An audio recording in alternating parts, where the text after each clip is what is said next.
നമസ്കാരം. Raft of ഫുട്ബോളിലേക്ക് അവർക്കും സ്വാഗതം. ഇന്നാണ് ആ ദിവസം.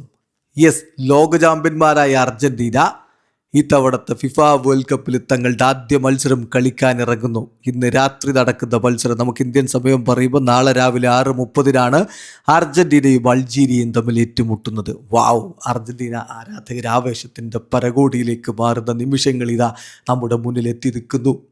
ലിയോ മെസ്സി റെഡിയല്ലേ? സ്റ്റാർട്ട് ചെയ്യില്ലേ? അതാ ചോദ്യം. ഇപ്പോൾ കഴിഞ്ഞ ഫ്രണ്ട്ലി മത്സരത്തിൽ അദ്ദേഹം സബ്സ്റ്റിറ്റ്യൂട്ട് റോളിൽ മാത്രമാണ് കളിച്ചത്. ഒരു ഫ്രണ്ട്ലി കളിച്ചില്ല. രണ്ടാമത്തെ കളിയിൽ കുറച്ച് സമയം അദ്ദേഹം കളിച്ചു. അപ്പോൾ ഈ കളിക്ക് ഫിറ്റ് അല്ലേ, റെഡിയല്ലേ ചോദ്യമുണ്ട്. ഇന്നലെ പ്രീ മാച്ച് പ്രസ് കോൺഫറൻസിൽ കോച്ച് ലയണൽ സ്കലോനിയോട് ആ ചോദ്യം വന്നപ്പോൾ അദ്ദേഹം അതിന് കൃത്യമായ മറുപടി പറയുന്നുണ്ട്.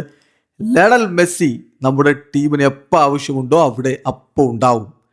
Leo Messi has always been there for us and has always been fundamental.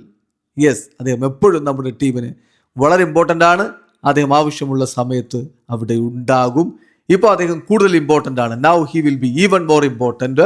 He looks in great shape എന്നുള്ള ഒരു ഗ്രേറ്റ് ന്യൂസ് ഇതാ സ്കലോനി പറയുന്നു. Messi looks in great shape. മറ്റു പ്രശ്നങ്ങളില്ല, ഫിറ്റാണ്, പൂർണ്ണ ഫിറ്റാണ്, അദ്ദേഹം റെഡിയാണ്. പിന്നെ സംശയമുള്ളത് ഹുലിൻ ആൽവരസിൻ്റെ കാര്യമാണ്. അതിനെക്കുറിച്ച് അദ്ദേഹം പറഞ്ഞു. ഹുലിൻ ആൽവരസ് ഒരു ചെറിയ ആംഗിൾ ഇഷ്യൂ ഉണ്ടായിരുന്നു, പക്ഷെ അദ്ദേഹം ഇപ്പോൾ റിക്കവർ ആയിട്ടുണ്ട്. അദ്ദേഹം ഈ മത്സരത്തിന് അവൈലബിൾ ആണ് എന്നുകൂടി കോച്ച് പറയുന്നു.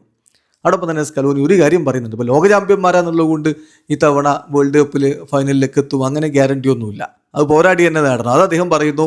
Being world champion guarantee as nothing. World champion ആണെന്നുള്ളത് കൊണ്ട് പ്രത്യേകിച്ച് ഒന്നും ഞങ്ങൾക്ക് അതിൽ ഗ്യാരണ്ടി ഇല്ല. ഞങ്ങൾ കോമ്പീറ്റ് ചെയ്ത് മുന്നോട്ട് പോകും. വീണ്ടും എങ്ങനെ പ്രൂവ് ചെയ്യണം, എഗെയിൻ ഒരിക്കൽ കൂടി പ്രൂവ് ചെയ്യാൻ വേണ്ടിയിട്ട് ഞങ്ങൾ അച്ചീവ് ചെയ്തതുണ്ടല്ലോ കഴിഞ്ഞ തവണ, അത് വീണ്ടും പ്രൂവ് ചെയ്യാൻ വേണ്ടിയിട്ട് ഞങ്ങൾ പരിശ്രമിക്കും.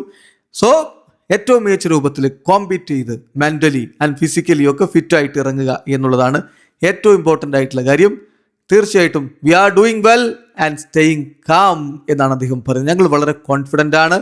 ഞങ്ങളിവിടെ ഗുഡ് ഫോമിലാണ് എത്തിയിരിക്കുന്നത്. 2022 ഞങ്ങൾ ഓൾറെഡി നല്ല രൂപത്തിൽ നേട്ടമുണ്ടാക്കിയ ആ എക്സ്പീരിയൻസ് ഉണ്ട്. And we know the first match is important but it's not decisive എന്ന് കൂടി അദ്ദേഹം പറഞ്ഞത് കഴിഞ്ഞ സൗദിക്കെതിരെ ഖത്തർ വേൾഡ് കപ്പിൽ ആദ്യ കളി തോറ്റതിനെ സൂചിപ്പിച്ച് പറയുകയാണ്. ഒന്നാമത്തെ കളി ഇമ്പോർട്ടൻ്റ് ആണ്, പക്ഷെ അത് അത്ര ഡിസിസീവ് ആണ് എന്ന് ഞാൻ കരുതുന്നില്ല എന്നുകൂടി അദ്ദേഹം പറയുന്നു. വീഡിയോസ് എനിക്ക് ഫുട്ബോൾ ലോകത്തെ കൂടുതൽ വിശേഷങ്ങളുമായി റാഫ്റ്റ് ഓഫ് ഫുട്ബോൾ എത്താം.